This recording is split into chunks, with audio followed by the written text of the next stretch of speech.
السلام علیکم ورحمۃ اللہ وبرکاتہ۔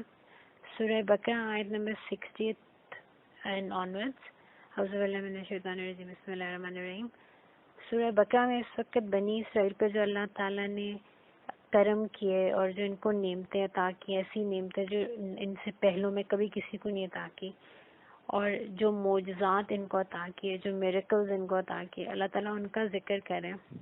اور ابھی تک ہم 9-10 ایسے واقعات، ایسے نعمتوں کا ذکر پڑھ چکے ہیں، اور ہر دفعہ ہم نے دیکھا کہ ہر نعمت کے بعد، اور نعمت بھی جو آیت تھی، اللہ تعالیٰ کی ایک بہت بڑا سائن تھا، اللہ تعالیٰ کی بہت بڑا اٹ واز نشانی، جس کو انہوں نے ہر دفعہ ڈینائی کیا، اور پھر اللہ تعالیٰ ان کو مسلسل معاف کرتے جا رہے ہیں۔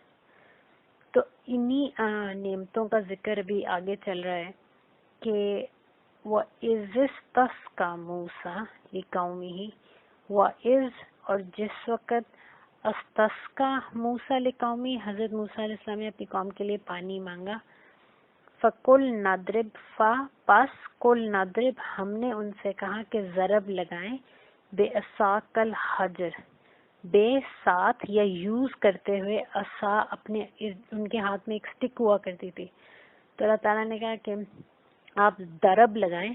ضرب یہاں پہ مارنے کے معنوں میں، کہ آپ اس سے ماریں، یوزنگ یور عصا، الحجر، اس پتھر کو۔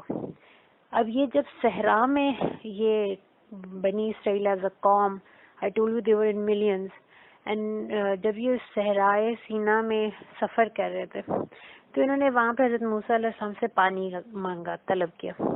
حضرت موسیٰ نے ان کے کہنے پہ اللہ تعالیٰ سے دعا کی، اللہ تعالیٰ کی طرف سے حکم آیا کہ آپ اس پتھر کے اوپر اپنا عصا ماریں، تو اس پتھر کے اندر سے 12 چشمے، بیکاز دیور 12 قبیلے، حضرت یعقوب علیہ السلام کے 12 بیٹے تھے، اور ان کے 12 بیٹوں کی وجہ سے 12 قبیلے بنی اسرائیل میں پائے جاتے تھے۔ تو اللہ تعالیٰ نے 12 چشمے نکالے، اور ہر قبیلہ اپنے اپنے چشمے سے پانی پیتا تھا۔ تو یہ اللہ تعالیٰ نے ان کو صحرا میں، سر پہ ان کے بادل کا ٹکڑا ہے، کھانا ان کے لیے اوپر آسمانوں سے آ رہا ہے، ان کو کچھ کرنا نہیں پڑ رہا، پانی وہ ہے جو ان کے قدموں کے نیچے سے بہہ رہا ہے۔ تو ایک طرح سے صحرا میں بھی یہ جنت میں رہ رہے تھے۔ فن فجرت منہ، پس پھوٹ پڑے اس پتھر میں سے، سنتا عشرتا، 2 اور 10، یہ 2 اور 10 عربی میں 12 نہیں کہا جاتا، عربی میں 13، 14، 15 اس طرح کاؤنٹنگ نہیں کی جاتی، عربی میں 10 and 2 that is 12، 10 and 3 that would be 13۔ تو یہاں پہ یہ فرمایا جا رہا ہے کہ جب حضرت موسیٰ علیہ السلام نے پتھر پہ اپنے عصا کو مارا تو اس میں سے 12 چشمے نکل آئے، عیناً اس کے اندر سے ان کی آنکھوں کے سامنے۔ قد علم کل اناس، پس علم تھا ہر پینے والے کو، مشربہم، اس کے جائے آپ کے، اس نے کہاں سے پینا، ہر قبیلے کو پہچان دے دی گئی تھی کہ کون سا والا جو چشمہ ہے وہ اس کا ہے۔ واشربو، اب اللہ تعالیٰ کی طرف سے ان کو مبارک دی جا رہی ہے کہ کلو، کھاؤ، واشربو، اور پیو، میں رزق لائی، اللہ کے دیے ہوئے اس رزق میں سے، ولا تعصوا فی الارض مفسدین، اور زمین میں فساد پھیلانے والوں کی طرح مت پھرو۔ یعنی کہ اللہ تعالیٰ یہ کہہ رہے ہیں کہ میرے دیے ہوئے رزق میں سے کھاؤ۔ جب ہم دنیا میں کہتے ہیں کہ میں نے فلاں کا نمک کھایا، میں اب اس کے ساتھ کیسے بے وفائی کروں، یہاں پہ اللہ تعالیٰ یہی انسان کو احساس دلا رہے ہیں کہ ہر نعمت میری ہے، تم میری نعمت کھاتے بھی ہو، پیتے بھی ہو، تم خود چلتے پھرتے اپنا جو جسم لے کے گھوم پھر رہے ہو، یہ بھی میری نعمت ہے، یہ جو سانس آ رہی اور جا رہی یہ بھی میری نعمت ہے۔ میں چاہوں تو یہ سانس لنگز میں ہی پھنس جائے، میں چاہوں تو لنگز ہی ختم ہو جائے اور تم یہ سانس ہی نہ اندر لے سکو۔ تو یہ سب نعمتیں، اور جو رازق ہے اس رازق کی زمین میں پھر فساد نہیں کرو۔ That's all he asks of you۔ وَإِذْ، اور انہوں نے obviously اس کے بعد بھی مزید اللہ تعالیٰ کی نافرمانی کی، پھر اس سے اگلی نعمت کا ذکر ہو رہا ہے۔ وَإِذْ، اور جس وقت قُلْتُمْ یا موسیٰ، تم نے کہا کہ اے موسیٰ علیہ السلام، لن نصبر، ہم سے ہرگز صبر نہیں ہوگا۔ میں نے بتایا تھا لن کا مطلب ہے never ever in the future, یعنی کہ ہم آگے فیوچر میں بھی کبھی صبر نہیں کر سکتے۔ علی طعام واحد، یہ جو ایک طرح کا کھانا آسمان سے آ رہا ہے. اب یہ من و سلوا کے بارے میں اللہ تعالیٰ کے ناشکری کیا کر رہے ہیں کہ موسیٰ علیہ السلام کو انہوں نے کہا کہ ہم بور ہو گئے ہیں, ایک ہی طرح کا کھانا روز آتا ہے. اب آپ دیکھیں کہ نہ ان کو کوئی محنت کرنی پڑتی تھی, نہ ان کو کوئی رزق کی طرف سے فکر تھی. اس دنیا میں انسان اگر سوچے تو ہمیں 3-4 ہی مین فکریں ہوتی ہیں. یہ ساری کرپشن, سارا گریڈ, یہ بیسیکلی کس کے لیے؟ لوگ اپنے لیے گھر چاہتے ہیں, لوگ اپنے لیے سیکیورٹی چاہتے ہیں, اور لوگ اپنے لیے رزق کا ایک سسٹینیبل سورس چاہتے ہیں, ٹھیک ہے, ایک پرماننٹ سورس چاہتے ہیں. ان کو اللہ نے صحرا میں گھوم پھر رہے ہیں, اور ان کو اللہ تعالیٰ نے ایسی خوبصورت آب و ہوا دی ہوئی ہے کہ ریگستان کی گرمی نے کچھ نہیں کہہ رہی. کھانا, رزق ان کو صبح شام ان کے پاس اتر کے خود آ رہا ہے. پانی وہ ہے کہ صحرا میں ان کے پاؤں کے نیچے چشمے بہ رہے ہیں. اللہ تعالیٰ کی ہر نعمت ان کو عطا ہے. اور پھر اللہ تعالیٰ سے کہہ رہے ہیں کہ اب ہم تو, موسیٰ علیہ السلام اپنے رب سے کہہ دیں کہ ہم تو اس ایک طرح کے کھانے سے بور ہو گئے, ہم اس پہ صبر نہیں کر سکتے. ہم اس پہ صبر کا مطلب کیا ہوتا ہے؟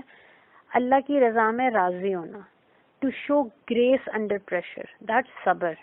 تو انہوں نے کہا ہم سے تو یہ, نہ ہم یہ گریسفلی اس ایک رزق کے اوپر قناعت کر سکتے ہیں, اور نہ ہی ہم سے یہ روز ہی ایک ہی چیز کھائی جاتی ہے. فد او لنا, بس آپ دعا کریں ہمارے لیے, ربا کا, اپنے رب سے. آپ دیکھیں رب سب کا ہے, اور میں نے آپ کو بتایا تھا کہ ایون ابلیس نے جب اللہ تعالیٰ کو پکارا تو اللہ تعالیٰ کو اپنا رب کا. ان کی یہاں سے ہی بے معنی نظر آتی ہے, اور ان کی یہیں سے بے وفائی نظر آتی ہے کہ یہ اللہ کو اپنا اللہ بھی نہیں کہتا ہے. موسیٰ علیہ السلام سے ایسے بات کریں جس طرح موسیٰ علیہ السلام کا صرف اللہ سے تعلق ہے اور یہ اللہ کو جانتے ہی نہیں. تو انہوں نے کہا کہ آپ اپنے رب سے دعا کریں ہمارے لیے, یخرج لنا, کہ وہ ہمارے لیے نکالے, مما تم بت الارض, ہمارے لیے زمین کی پیداوار میں سے اللہ تعالیٰ نکالے, مم بکلہا و قصائہا و فومہا و عدسہا و بصلہا, ہمارے لیے ساگ, ہمارے لیے ککری, ہمارے لیے اجناس, دالیں اور پیاز, اس طرح کی چیزیں اللہ تعالیٰ زمین سے نکالے. ہم خود اپنی پسند کی ڈشز بنا کے کھایا کریں گے, ہم سے یہ ایک قسم کا کھانا نہیں کھایا جاتا. کالا, حضرت موسیٰ ان کو پہلی دفعہ جو ہے وہ تنبیہ کر رہے ہیں, کہ وارننگ دے رہے ہیں کہ تم اپنے لیے مطلب کتنی کمتر چیز مانگ رہے ہو. کالا, حضرت موسیٰ علیہ السلام نے فرمایا, اتستبدلون, کیا تم تبدیل کرتے ہو, الذی, اس سے, ہوا ادنا, جو کہ بہت ہی گری ہوئی, بہت ہی چھوٹی سی چیز ہے, بالذی ہوا خیر, اور تم کرنسی کیا یوز کر رہے ہو, بیچ کس چیز کر رہے ہو, بے یہاں پہ یوزنگ یا ود کے معنوں میں, تو بالذی ہوا خیر, وہ جو اللہ نے تمہیں خیر عطا کی ہے. دیکھیں من و سلوا آسمان سے ملتا تھا, خیر تھی. زمین کی پیداوار میں محنت کرنی پڑتی ہے, زمین خود سے تو چیزیں نہیں اگا دیتی. آپ نے پہلے زمین کو نرم کرنا ہے, آپ نے اس کے اوپر اس کو پراپر کھانے کو, یہ جو چیزیں زمین سے اگانے کے لیے آپ نے اس کو فارمنگ کرنی ہے, آپ نے صبح شام اس زمین کی خدمت کرنی ہے, پھر جا کے وہ زمین آپ کو کھانے کو کچھ دیتی ہے. تو وہ یہ سمجھا رہے ہیں کہ تمہیں اللہ نے اتنی خیر والی چیز دی, اور تم اس کو دے کے, اس کو یوز کرتے ہوئے, اس کو بیچ کے تم ایک بہت ہی کمتر اپنے لیے چیز مطلب ڈھونڈنا چاہ رہے ہو یا اپنے لیے مانگ رہے ہو. لیکن جب انہوں نے انسسٹ کیا کہ ہمیں یہی چاہیے, تو پھر انہوں نے کہا اہبطوا مصرن, پس اہبطوا کا مطلب میں نے آپ کو بتایا تھا نا, کسی اونچی جگہ سے نچلی جگہ پہ آنا.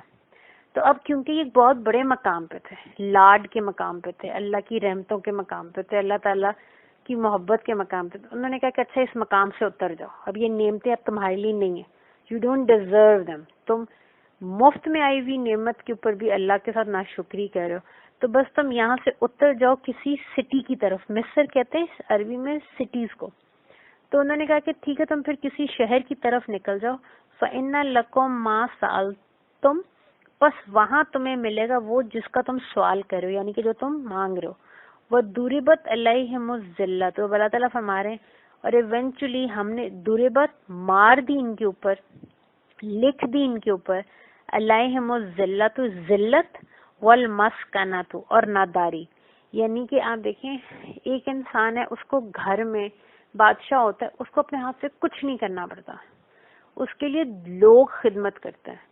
اور ایک فارمر ہے، اس کی کیا عزت ہوتی ہے؟ وہ بیچارہ زمین میں صبح سورج سے پہلے نکلنے سے پہلے وہ اپنی فصلوں پہ پہنچ جاتا ہے، پھر وہ کتنی ہیوملٹی کے ساتھ اس زمین کے اوپر ہل چلاتا ہے، اس کی مٹی کو نرم کرتا ہے، پھر وہ موسموں کا انتظار کرتا ہے، پھر وہ بارشوں کے لیے دعائیں کرتا ہے، پھر وہ ایک بیج بوتا ہے اور بیج کی وہ کتنی حفاظت کرتا ہے، جانوروں سے بچانا، موسم کے جو آنے جانے سے اس فصل کو بچانا، اور پھر کئی 3 مہینے 6 مہینے کی محنت کے بعد جا کے ایک فصل لگتی ہے. تو کتنی یہاں پہ ذلت ہے، کیا مطلب ہے؟ ہمبل کر دینا کسی کو، ٹھیک، کسی کو بہت ہی جس کو ہم لو پروفیشن کہیں، کسی کو ایسے کسی چھوٹے مقام پہ نیچے کر دینا. اور مسکنہ کا مطلب ناداری، مسکینی کسی پہ. تو اللہ تعالیٰ یہ فرما رہے ہیں کہ ہم نے ان کے اوپر مار دی، یعنی کہ ہم نے ان کے لیے لکھ دی ذلت اور ناداری. وباؤ بغضب، اور یہ مستحق ہو گئے، دے ڈیزروڈ ناؤ غضب من اللہ، اللہ کا غضب. اور یہ کیوں ہوا؟ اللہ تعالیٰ خود ہی فرما رہے ہیں ذالکہ، یہ اس لیے ہوا بے انہم کانوا یکفرون بآیات اللہ، کیونکہ نمبر 1 یہ تو اللہ کی آیات سے کفر کرتے تھے. ابھی اتنی آیات اللہ نے اتاری ہیں اور انہوں نے ہر آیت کا کفر کیا، چاہے دریا کراس کیا، پانی کھڑا ہو گیا اس کو بھی ڈینائی کر دیا، آگے جا کے بچڑے کو معبود بنا لیا. ٹھیک، پھر اس کے بعد اللہ تعالیٰ نے کتنی ان پہ نعمت بتائی. تو اللہ تعالیٰ ہمارے یہ سب کچھ کیوں ہوا؟ کیونکہ انہوں نے اللہ کی آیات کے ساتھ کفر کیا. وَيَقْتُلُونَ النَّبِيِّينَ بِغَيْرِ الْحَقِّ، اور ان کو کوئی حق نہیں تھا، کسی نبی نے ان کے ساتھ کوئی ظلم نہیں کیا جس کے حق میں یہ کسی کو آگے سے قتل کرتے. انہوں نے اللہ کے نبیوں کا قتل کیا، نعوذ باللہ، بغیر حق، بغیر کسی وجہ کے. ذالکہ، اور یہ مزید دوسری ریزن کیا ہے؟ بما عصوا، کہ یہ نافرمان تھے، وکانوا یعتدون، اور بے شک یہ حد سے گزرنے والے تھے. ان الذین آمنوا، اب یہاں پہ اللہ تعالیٰ یہ سمجھا رہے ہیں کہ اصل میں اللہ تعالیٰ جو ہے ان کے پاس جو اجر ہے وہ کن لوگوں کے لیے. یہ اب یہاں پہ بنی اسرائیل کو پاز لے کے اللہ تعالیٰ ریمائنڈر دے رہے ہیں کہ بے شک ان الذین، اس میں کوئی شک نہیں کہ وہ لوگ جو ایمان لائے، والذین ہادو، اور وہ لوگ جو اپنے آپ کو ہادو کہتے ہیں. ہادو کا لفظ جو ہے یہود کا جو ورڈ ہے حوادہ سے، جس کے معنی ہے محبت.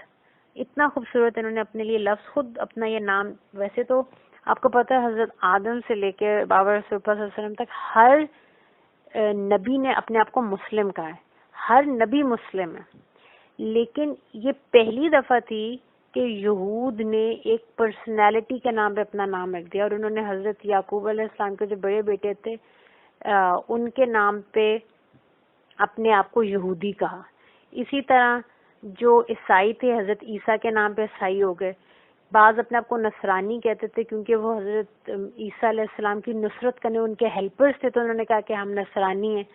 لیکن اصل میں یہ سارے مسلمان ہیں، جو بھی دین حق پہ ہے وہ اصل میں مسلمان ہیں.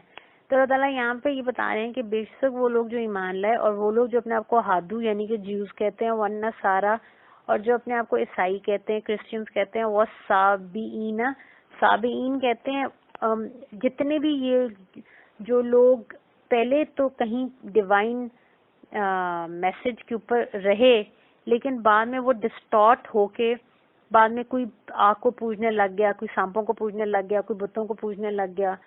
اللہ کا کانسیپٹ تو تھا، اس کا مطلب ہے کہیں ہدایت ان کی نسلوں میں کہیں پہلے موجود تھی، لیکن وہ چینج ہوتے ہوتے وہ رب کا کانسیپٹ ٹویسٹ ہوتے ہوتے انہوں نے چاند، سورج، آگ، اینیملز، ان کو اپنا خدا بنا لیا. تو اللہ فرما رہے ان سب میں سے، ایمان والوں میں سے بھی، یہود، عیسائی اور صابی، ان سب میں سے جو کوئی بھی من کا مطلب ہوتا ہے فرام دیم ہو ایور، جو کوئی بھی.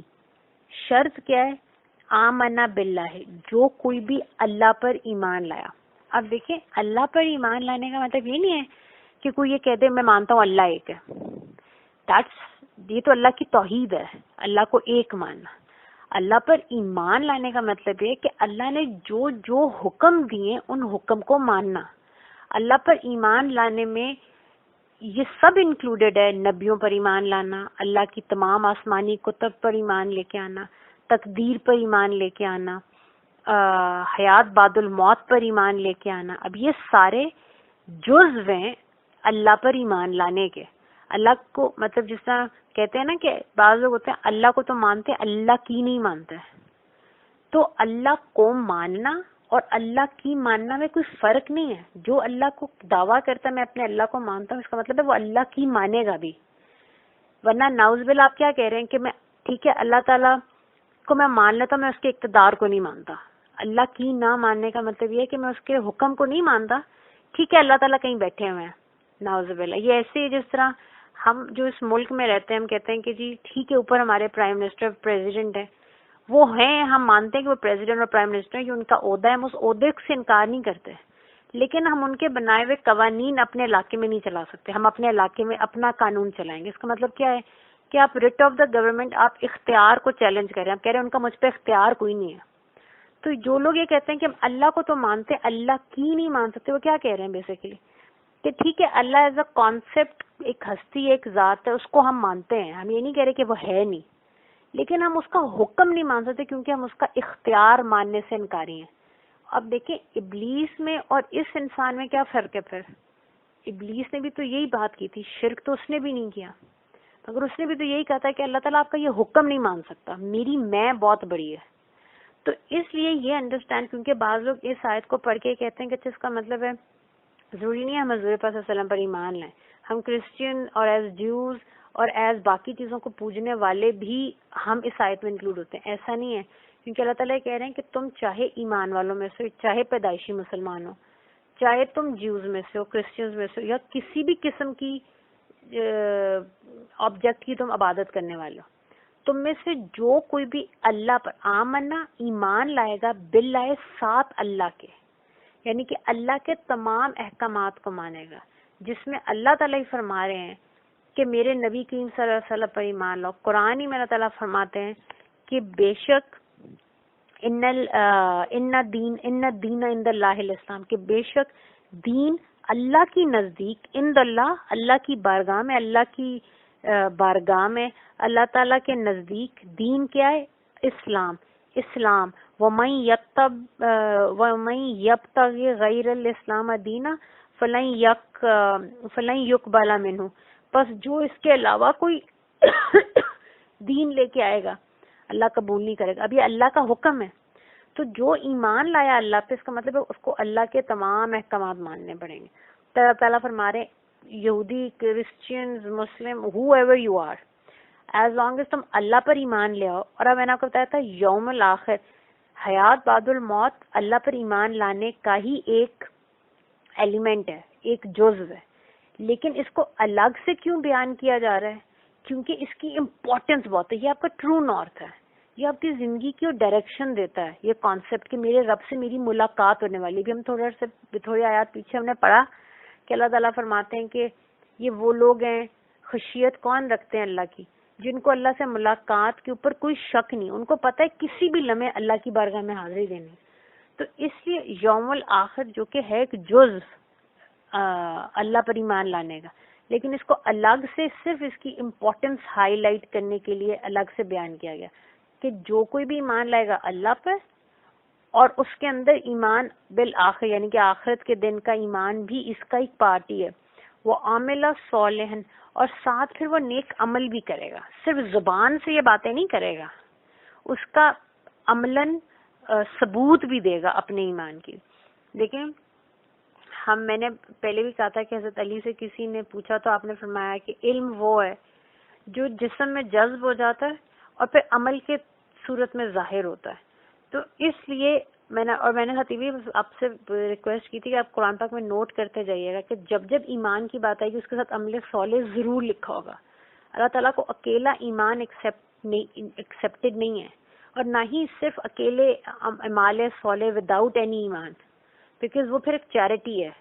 جو لوگ صرف نیک عمل کرتے ہیں اپنے رب کے لیے نہیں کرتے، صرف اس دنیا کے لیے کرتے ہیں، تو دیٹس لائک چیریٹی، اس کا بھی کوئی فائدہ نہیں. تو اللہ تعالیٰ اس لیے قرآن بار بار فرماتے ہیں ایمان بھی ہونا چاہیے اور اس کے ساتھ نیک عمل بھی ہونے چاہیے. تو اللہ تعالیٰ فرما رہے ہیں تم میں سے جو کوئی بھی اللہ پر ایمان لائے، اس آخرت کے دن پر اللہ سے ملاقات پر ایمان لے کے آیا، یعنی کہ اس نے ایمان کے تمام تقاضے پورے کیے، ملائکہ، تمام رسول، تمام آسمانی کتب، اس قرآن حکیم، تقدیر، قسمت، رزق، رازق اللہ ہے، یہ سارے جس نے ایمان کے تقاضے پورے کیے، اور پھر وہ عاملہ صالحن، اور اس نے پھر نیک عمل بھی کیے، فَلَهُمْ پس لا ضرور بضرور ہم ان کے لیے اجرہم بہت بڑا اجر ہے عند ربہم ان کے رب کے پاس. اللہ تعالیٰ اپنے آپ کو ڈسٹینس نہیں کرا اپنی مخلوق سے، اس لیے کہہ رہے ہیں میں تمہارا رب ہوں اور تمہارے رب کے پاس تمہارے لیے بہت بڑا اجر ہے اگر تم یہ 3 کام کرتے ہو. وَلَا خَوْفٌ عَلَيْهِمْ وَلَا هُمْ يَحْزَنُونَ، اور ان پہ کبھی کوئی خوف کوئی حزن نہیں ہوگا، یعنی کہ نہ اس دنیا میں ان کو کسی قسم کے، جب ایک اللہ پہ ایمان لے تو ان کو اس دنیا میں نہ کسی سے ڈرنے کی ضرورت ہے اور نہ آخرت میں ان کو کوئی روگ لگے گا انشاءاللہ. وَإِذْ أَخَذْنَا، اب اگین ایک اور نعمت کا ذکر ہو رہا ہے، اور جس وقت ہم نے اخذنا ہم نے پکڑا میثاقکم ان سے پکا وعدہ، ورفعنا اور بلند کیا ان کے اوپر، فوقکم الطور اپون دیم طور کا پہاڑ. اگین اتنی زیادہ نعمتیں ملی، من و سلوہ کا انہوں نے انکار کیا اور اللہ کی اتنی بڑی بڑی آیات کے ساتھ کفر کیا، تو پھر اللہ تعالیٰ نے حضرت جبرائیل کو بھیجا اور کوہ طور کو پوری جڑوں سمیت پورا کا پورا کوہ طور جو ہے پہاڑی سلسلہ جو ہے وہ اٹھایا گیا اور ان کے سروں پر اس حالت میں رکھا گیا کہ اگر یہ اس وقت ایمان نہ لاتے تو وہ زندہ قبریں بنا دی جاتی کوہ طور کے نیچے.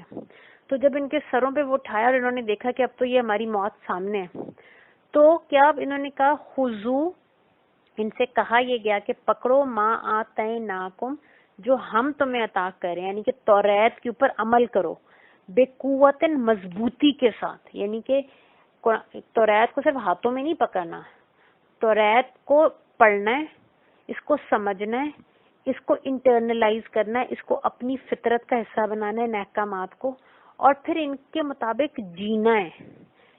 اس طرح توریت کو پکڑ لو. وَاذْكُرُوا مَا فِيهِ لَعَلَّكُمْ تَتَّقُونَ، اور جو اس میں باتیں اللہ کی طرف سے احکامات ہیں ان کو ایز اے ریمائنڈر یاد کرو تاکہ تمہارے دل میں تقوی پیدا ہو، تم اپنے رب سے جڑ جاؤ. تم اپنے رب سے جڑو گے تمہارے دل میں اس کی محبت پیدا ہوگی، تمہارے دل میں اس کی خفگی سے ناراضگی پیدا ہوگی، تم آپس میں تمہارے اخلاق اچھے ہو جائیں گے، تمہارے معاملات اچھے ہو جائیں گے، اور ایونچولی تم بچ جاؤ گے جہنم کی اس آگ سے اور اس لعنت سے جو اللہ کی رحمت سے دوری پہ انسان کو ملتی ہے، نعوذ باللہ. تو جب یہ کہا گیا تو انہوں نے اس کوہ طور کے ڈر سے انہوں نے یہ عہد دوبارہ لیا. اب just imagine, take a pause, just imagine this قوم کہ ان کے اوپر اللہ تعالیٰ کی ذات قادر مطلق ہے. ہی ڈز ناٹ ریکوائر اس، اللہ کو اس پوری کائنات کی ضرورت نہیں ہے، اس کو کسی کی، وہ الخالق تھا جب اس نے تخلیق نہیں بھی کی تب بھی الخالق ہے، وہ المصور تھا اس نے اگر مصوری نہیں بھی کی تو بھی وہ المصور، یہ اس کی ذات کیسا ہے. ہم تو ایکوائر کرتے ہیں یہ چیزیں، میں اگر پینٹنگ کروں گی تو مصور کہلاؤں گی، میں کوئی چیز کریٹ کروں گی تو خالق کہلاؤں گی. اللہ تعالیٰ کو ایکسپریس کرنے کی ضرورت نہیں ہے، وہ اس کی صفت ذاتی ہے، اس کی ذات کا حصہ ہے. اور اللہ تعالیٰ چاہتے تو ان کو ایک لمحے میں پیس کے رکھ دیتے کہ کتنی گئی گزری قوم ہے. ان کی اوقات کیا تھی؟ غلام تھے، پیدائشی غلام تھے، وی آر اور born free, but as a قوم آل فرعون نے جس طرح ان کو رکھا ہوا تھا تو ان کے تو ہر بچہ آنے والا غلامی میں پیدا ہوتا تھا. بچیاں ان کی جو تھیں ان کے گھروں میں کام کرتی تھی اور کیا کیا ان کے ساتھ زیادتیاں ہوتی تھیں، اور بچے ان کے زندہ نہیں رہنے دیے جاتے تھے. اس ذلت اور رسوائی کی یہ قوم تھی، اور اللہ نے ان کو بادشاہوں سے بھی اوپر ایک ایک بنی اسرائیل کے اوپر یہ نعمتیں نازل. ایسا نہیں ہے کہ یہ نعمتیں صرف حضرت موسیٰ علیہ السلام پہ یا ان کے سرداروں پہ نازل ہو رہی. ہر بندہ بنی اسرائیل کا is being treated like a royalty. اور اس کے باوجود اللہ تعالیٰ they had the audacity to say to اللہ تعالیٰ کہ جی میں تو بور ہو گیا ہوں، ہم سے تو یہ کام نہیں ہوتا، خود کر لیں، ہم کیوں انتظار کریں کوئی طور پہ اللہ تعالیٰ کے کلام کا، ہم اپنے لیے کیوں نہ بت بنا لیں، ہمیں نظر تو آئے. جسٹ امیجن کہ اتنی گئی گزری کو اور مسلسل اللہ تعالیٰ معاف کرے. اللہ تعالیٰ کتنے صبور ہیں، کیا صبر ہے اللہ کا, کیا گریس ہے اللہ کی برداشت کی, اور اس کی ذات کتنی رحیم اور کریم ہے کہ وہ اللہ تعالیٰ ہمارے میں کتنے خوبصورت پیشنس کے ساتھ I'm just bearing this and I'm just giving them more and more تاکہ شاید یہ موڑیں, شاید یہ اللہ کا شکر, کبھی تو ان کو احساس ہو کہ یار we did not deserve what we are getting, اور یہ اللہ کے سامنے ایک دفعہ جھک جائیں. ثم پھر اس کے بعد تولیتم تم پھر گئے, من بعد ذالک after all this, فلولا فضل اللہ پس اگر نہ ہوتا اللہ کا فضل علیکم ان کے اوپر, ورحمت اور اللہ اپنی رحمت ان پہ نہ کرتا, لکنتم من الخاسرین تو بے شک یہ تو ڈوم ہو جاتے, یہ نقصان والوں میں سے ہو جاتے, یہ تباہ ہو جانے والوں میں سے ہو جاتے, ان کا ہی خسارہ تھا. یعنی کہ اللہ تعالیٰ کہہ رہے ہیں کہ یہ ہر دفعہ میرا فضل اور میری رحمت, ایسا نہیں تھا they deserved it, they did not, یہ صرف اللہ کا فضل اور اللہ کی رحمت تھی جس نے ہر دفعہ ان کو معاف کیا, اور تاکہ یہ تباہ ہونے سے بچ جائیں. اب کتنی محبت ہے اس قوم سے. آل فرعون پوری کی پوری خسارے والی, وہ ڈومڈ ہے, وہ سب جہنمی ہے. اور اللہ تعالیٰ کہہ رہے ہیں کہ میں نہیں چاہتا کہ یہ ملینز کا مجمع بھی جہنم میں جائے, مجھے کیا ضرورت ہے, خود اللہ تعالیٰ قرآن میں فرماتے ہیں مجھے کیا ضرورت ہے کہ میں جہنم میں تم سب کو ڈالوں. اللہ تعالیٰ چاہے تو پوری ہیومینٹی کو جنت میں ڈال دے, اور جہنم ہی does not require humans to fill جہنم اور جنات ٹو فل جہنم. اللہ تعالیٰ can just put everyone in جنت جسٹ لائک دیٹ, لیکن اللہ تعالیٰ چاہتے ہیں کہ انسان ارن کرے, اپنی فری ول سے اللہ کو چوز کرے, کیونکہ اللہ نے ہمارے اندر اتنی ڈیوائن آلریڈی ہدایت عطا فرما دی ہے, اور اس سے پہلے بھی بات کر چکے ہیں. تو اب یہ اللہ تعالیٰ ہماری میرا فضل میری رحمت ہے کہ میں نے ان کو خسارے والوں میں سے بچا لیا. وَلَقَدْ اور لا ضرور و ضرور قد بے شک ایسا ہو گیا, علمتم الذین بے شک تم جانتے ہو, یعنی کہ اللہ تعالیٰ فرمانے کہ اے بنی اسرائیل تم جو سن رہے ہو تمہیں ضرور ان لوگوں کا پتہ ہے, الذین اعتدوا منکم تمہیں اپنوں میں ان لوگوں کا پتہ ہے جنہوں نے اعتداء کا مطلب تجاوز کرنا, ٹو کراس احد. تو اللہ تعالیٰ فرما رہے ہیں کہ تمہیں ضرور پتہ ہے ان لوگوں کا جنہوں نے حد توڑی تم میں سے, یعنی کہ یہودیوں میں سے. پھر سبت کہتے ہیں سیٹرڈے کو, سیٹرڈے کے دن کی جو حد اللہ نے لگائی تھی اس کو توڑا. پس قلنا لہم پھر ہم نے, کیونکہ انہوں نے اس حد کو توڑا تو ہم نے ان کو کہا کونو بن جاؤ قرادۃ خاسئین, تم بندر ذلت والے, ذلیل و خوار ہوتے ہوئے تم بندر بن جاؤ. استغفر اللہ ربی من کل ذنب. اب یہ کیا ہوا, انہوں نے جس طرح کہا کہ موسیٰ علیہ السلام اللہ تعالیٰ سے دعا کریں کہ ہمارے لیے زمین کی پیداوار پیدا کریں, ہم تو یہ ڈیوائن کھانے کھا کھا کے جو آسمان سے رحمتیں آتی ہیں یہ تو ہم کھا کھا کے بور ہو گئے. اسی طرح انہوں نے حضرت موسیٰ سے کہا کہ یہ نہیں ہو سکتا کہ ہم پورا ہفتہ اللہ کی عبادت کرتے ہیں, ہمارے اور بھی بڑے کام ہوتے ہیں. تو آپ اللہ تعالیٰ سے کہیں کہ اپنی پسند کا ایک دن ہمیں بتا دیں, ہم ایک دن اللہ کے لیے ہوگا اور 6 دن ہمارے ہوں گے. I mean, one cannot imagine the ناشکری of this قوم. خیر اللہ تعالیٰ کی طرف سے حکم آیا موسیٰ علیہ السلام کو کہ ان کو کہیں کہ یہ خود پسند کریں. اللہ نے اب یہ یہاں پہ بھی یہ مہلت دی جا رہی ہے, لیکن اللہ تعالیٰ ہمارے کہ ٹھیک ہے اگر ان کو ایک ہی دن چاہیے تو ان نے کہیں کہ یہ خود سجیسٹ کریں کہ which day do they like, and they chose Saturday. انہوں نے یہ خود سیٹرڈے کا دن پسند کیا کہ اچھا ٹھیک ہے سیٹرڈے کا دن جو ہے نا وہ عبادت کا. پھر اللہ تعالیٰ کی طرف سے حکم آیا کہ اچھا سیٹرڈے کے دن کوئی دنیا کا کام آپ نہیں کر سکتا. And they used to fish. تو اللہ تعالیٰ نے کہا کہ یہ جو تم مچھلیاں پکڑتے ہو یا کوئی بھی جو دنیاوی تمہارے کام ہے سیٹرڈے کو یہ نہیں ہوگا. جس طرح بعض لوگ آپ دیکھیں نا ابھی رمضان میں اعتکاف بیٹھ جاتے ہیں نا, دنیا کے تمام کاموں سے الگ ہو کے صرف اللہ کے ساتھ یکسوئی کرتے ہیں اور صرف اللہ تعالیٰ کے ساتھ کنیکٹ کرتے. تو اللہ تعالیٰ نے فرمایا کہ ٹھیک ہے 6 دن تم جو مرضی کرو, but on this chosen day which you choose your self, جو تم نے خود پسند کیا, اس سیٹرڈے کے دن تم نے ایسا کوئی کام نہیں کرنا دنیا کا. تم نے صرف اللہ کی حمد اور ثنا اور اللہ کا شکر ادا کرنا اور اللہ کو یاد کرنا اور اللہ سے کنیکٹ کرنا. اب آزمائش ان کی کیا تھی, جب انسان خود زبردستی اللہ سے کوئی چیز مانگتا ہے نا اس کے ساتھ ایک ٹیسٹ بھی ضرور آتا ہے. کیونکہ جب آپ ایک آؤٹ آف دا نارمل جا کے اپنے لیے کوئی چیز مانگتا ہے نا تو اللہ تعالیٰ کہتے ہیں اچھا پروو یور ورتھ، اوروں کو چھوڑ کے تمہیں کیوں دوں. تو ایک چھوٹا سا ٹیسٹ ضرور آتا ہے اور اس ٹیسٹ میں انسان کو صرف یہ اس سے ریکوائرمنٹ ہوتی ہے کہ کیا وہ عاجزی شو، ہمبلنس شو کرتا ہے، کیا وہ اللہ کا شکر ادا کرتا ہے. اس سے زیادہ اللہ کسی کو نہیں آزماتا. ان کے ساتھ بھی یہی ہوا کہ ہوتا یہ تھا کہ سیٹرڈے کے دن جو مچھلیاں تھیں وہ اچھل اچھل کے دریا کے کنارے پانی کے اوپر آ جاتی تھی اور ہزاروں کی تعداد میں، جس طرح وہ دوسرے کے اوپر گر پڑ رہی ہوتی تھی. لیکن اب ان کے اوپر کنڈیشن کیا تھی کہ یہ سیٹرڈے کے دن ان کو پکڑ نہیں سکتے، اور پھر باقی 6 دن وہ نارمل فشز ہوتی تھی، جس طرح نارمل ان کو they had to go but further in the water to catch the fish. اب کیونکہ ان کے دل میں اللہ کی محبت تو نہیں تھی، اور یہ بہت ہی کننگ قوم ہے نا، ہر چیز میں یہ اپنے لیے کہیں نہ کہیں سے سمجھتے ہیں کہ نعوذ باللہ ہم اللہ کو دھوکہ دے دیں گے، ہم اپنے لیے حجت نکالیں. انہوں نے کیا یہ کہ جو ان کے اندر سرکش تھے، باغی لوگ تھے، انہوں نے دریا کے ساتھ ساتھ، سمندر کے ساتھ ساتھ انہوں نے نا چھوٹی چھوٹی نہریں بنا لی اور ان نہروں کے پیچھے پونڈز بنا لیے. اب وہ سیٹرڈے کو وہ مچھلیاں اچھل اچھل کے آیا کرتی تھیں اور ان چھوٹی چھوٹی نہروں جو انہوں نے ٹنل سی بنائی ہوئی تھی، نہریں سی بنائی ہوئی تھی، ان میں وہ نہروں میں سے ہوتے ہوئے پیچھے پونڈز میں آ جاتی تھی اور یہ ان کا واپسی کا راستے کے اوپر پتھر رکھ دیتے تھے، بند ہو جاتا تھا. تو Sunday morning when they would wake up تو مچھلیاں اتنی زیادہ یہ انہوں نے پکڑی ہوتی تھیں تو یہ پھر سنڈے کو ان کو پونڈ سے نکال لیتے تھے اور کہتے تھے کہ دیکھیں اللہ نے کہا کہ سیٹرڈے کو کچھ نہیں کرنا، ہم نے تو کچھ نہیں کیا، یہ مچھلیاں خود ان پونڈز میں.